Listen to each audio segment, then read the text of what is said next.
कुख्यात गुंड लॉरेन्स बिश्नोई गँगचा विस्तार करत असल्याची माहिती सूत्रांनी दिली आहे।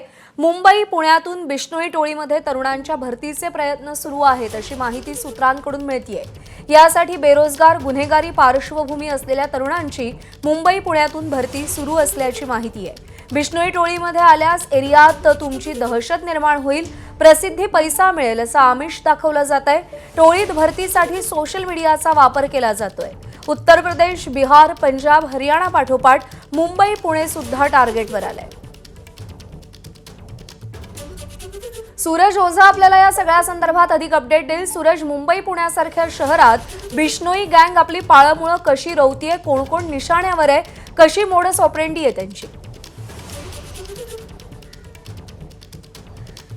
नक्की ज्या प्रकारे एजन्सीच्या सूत्रांची माहिती आहे त्याप्रमाणे ही खूपच गंभीर बाब आहे त्यांच्यासाठी देखील, कारण की जी लॉरेन्स बिश्नोई गँग आहे ज्यांच्यावर बऱ्याच गुन्हे नोंद आहे, बाबा सिद्दीकी ची हत्या किंवा सलमान खान यांच्या घरावर फायरिंगचे गुन्हे, या प्रकारचे गंभीर गुन्हे आहेत। त्याचबरोबर बऱ्याच मर्डर केसेस देखील त्यांच्यावर नोंद आहे। आता ही गँग त्यांच्या जे शूटर्स आहेत, त्यांचे गँग मेंबर्स आहेत, त्यांची संख्या वाढवत आहे असा देखील माहिती एजन्सीला मिळाली आहे आणि त्यामुळे एजन्सी खूपच हाई अलर्टवर आहे।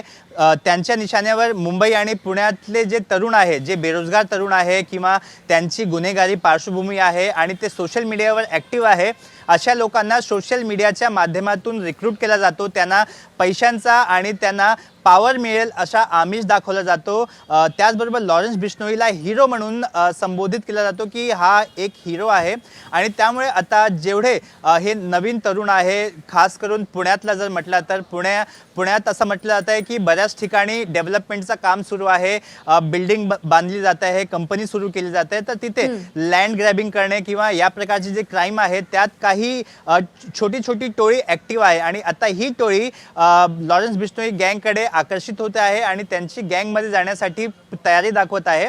तर त्याच प्रकारे लॉरेन्स बिश्नोई मुंबईमध्ये देखील त्यांची जे तरुण आहेत त्यांना रिक्रूट करण्याचा प्रयत्न करत आहे। पोलिसांचं असं म्हणणं आहे की बऱ्याच असे लोक आहेत जे त्यांच्या रडारवर आहे, ते कदाचित लॉरेन्स बिश्नोईच्या गँगशी कनेक्टेड आहे म्हणून ते रडारवर आहे।